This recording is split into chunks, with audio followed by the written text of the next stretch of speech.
Assalamualaikum warahmaullahi wabarakatuh. Saya Messi Madianti dari program studi perbankan syariah ingin memberi metode pembelajaran tentang akuntansi syariah. Materinya yaitu akuntansi syariah dan pengendalian persediaan. Pengertian akuntansi syariah. Informasi yang disajikan oleh akuntansi syariah untuk pengguna laporan lebih luas, tidak hanya data transmisial, tetapi juga mencakup aktivitas perusahaan yang berjalan sesuai dengan syariah, serta memiliki tujuan sosial yang tidak terhindarkan dalam Islam.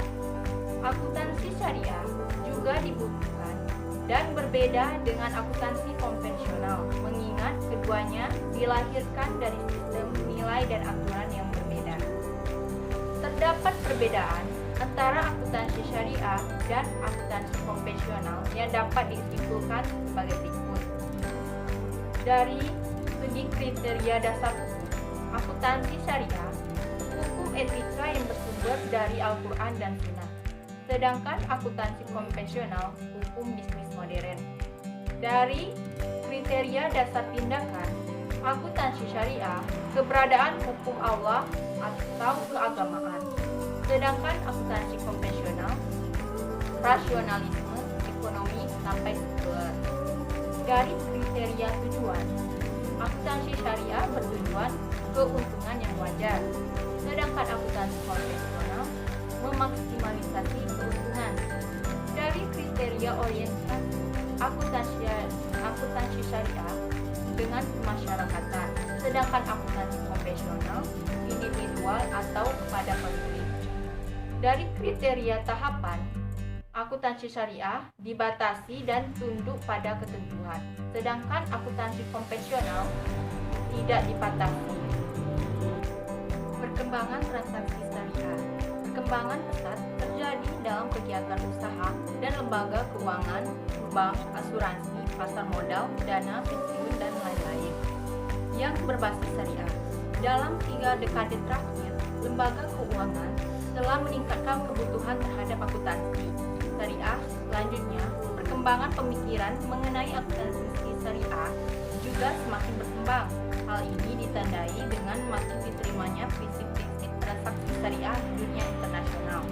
Di tengah pesatnya perkembangan transaksi syariah tersebut, terjadi kebutuhan atas akuntansi syariah makin meningkat. Akuntansi sebagai proses untuk melaporkan transaksi keuangan perusahaan tentu harus dapat mengikuti seluruh perkembangan transaksi yang sedang berlangsung. Perbedaan akuntansi dan akuntansi lembaga keuangan syariah. Yang pertama yaitu aktiva. Dalam konsep akuntansi konvensional terbagi menjadi 2 bagian, yaitu modal tetap atau aktiva tetap dan modal yang beredar atau aktiva lancar. Sedangkan di dalam konsep Islam, barang-barang pokok dibagi menjadi harta berupa uang atau uang dan harta berupa barang atau stok. Selanjutnya, barang dibagi menjadi barang milik dan barang dagang. 2. Konsep konvensional mempraktikkan teori pencadangan dan ketelitian dari menanggung semua kerugian dalam perhitungan serta menyeimbangkan laba yang bersifat mungkin. Sedangkan konsep syariah sangat memperhatikan hal itu dengan cara penentuan nilai-nilai atau harga dengan berdasarkan nilai tukar yang berlaku serta membentuk cadangan untuk kemungkinan bahaya dan risiko.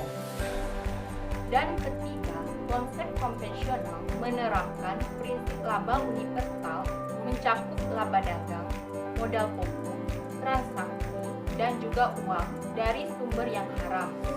Sedangkan dalam konsep syariah dibedakan antara laba dan aktivitas pokok dan laba yang berasal dari kapital atau modal pokok. Dengan yang berasal dari transaksi juga wajib menjelaskan pendapatan dari sumber yang haram jika ada. dan berusaha menghindar serta menyalurkan pada tempat-tempat yang telah ditentukan oleh para usaha. Pengendalian persediaan merupakan fungsi manajerial yang sangat penting.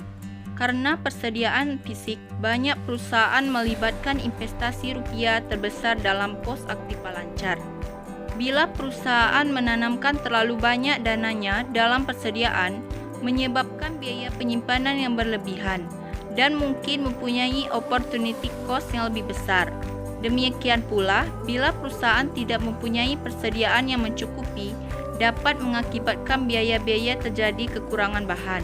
Persediaan adalah segala sesuatu atau sumber-sumber daya organisasi yang disimpan dalam antisipasinya terhadap pemenuhan permintaan dari sekumpulan produksi fisikal pada berbagai tahap proses transformasi dari bahan mentah ke barang dalam proses dan kemudian barang. Tujuan pengendalian persediaan: menjaga jangan sampai kehabisan persediaan yang mengakibatkan terhentinya kegiatan produksi, menjaga agar pembentukan persediaan tidak terlalu besar atau berlebih, sehingga biaya yang timbul oleh persediaan tidak terlalu besar, menjaga agar pembelian secara kecil-kecilan dapat terhindari karena mengakibatkan meningkatnya pembiayaan pemesanan. Asumsi arus biaya persediaan. Masalah akuntansi utama muncul saat barang yang identik diperoleh dengan biaya yang berbeda pada periode tertentu. Dalam kasus seperti ini, suatu barang dijual perlu dilakukan penentuan biaya per unit dengan menggunakan asumsi arus biaya, sehingga ayat jurnal akuntansi yang tepat dapat dicatat. Metode pengendalian persediaan. 1. Metode masuk pertama, keluar pertama atau FIFO. Saat metode FIFO dari biaya persediaan digunakan, biaya dimasukkan dalam beban pokok penjualan dengan urutan yang sama saat biaya tersebut terjadi. Metode FIFO sering konsisten dengan arus fisik atau pergerakan barang. Oleh karena itu, metode FIFO memberikan hasil yang kurang lebih sama dengan hasil yang diperoleh dari metode identifikasi biaya spesifik untuk setiap unit terjual dan yang masih berada dalam persediaan. Metode masuk terakhir, keluar pertama atau LIFO. Saat metode LIFO digunakan dalam sistem persediaan perpetual, biaya unit yang terjual merupakan biaya dari pembelian yang terakhir. Penggunaan metode LIFO awalnya dibatasi pada situasi yang sangat jarang di mana unit yang terjual diambil dari barang yang diperoleh paling akhir. Tetapi, untuk tujuan perpajakan, saat ini metode LIFO banyak digunakan meski metode ini tidak mencerminkan arus fisik unit. Metode biaya persediaan dalam sistem persediaan perpetual. Saat sistem persediaan periodik digunakan, hanya pendapatan yang dicatat setiap kali terjadi penjualan. Tidak ada ayat jurnal yang dibuat pada saat penjualan untuk mencatat beban pokok penjualan.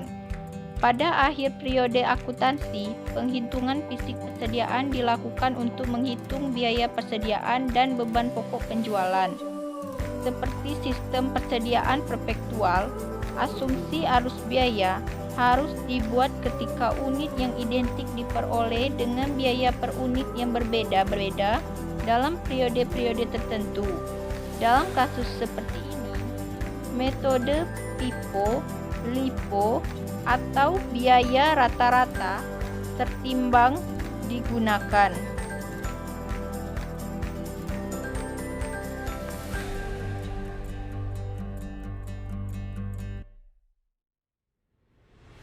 Kesimpulan, setiap perusahaan perlu mengadakan persediaan untuk menjamin kelangsungan hidup usahanya.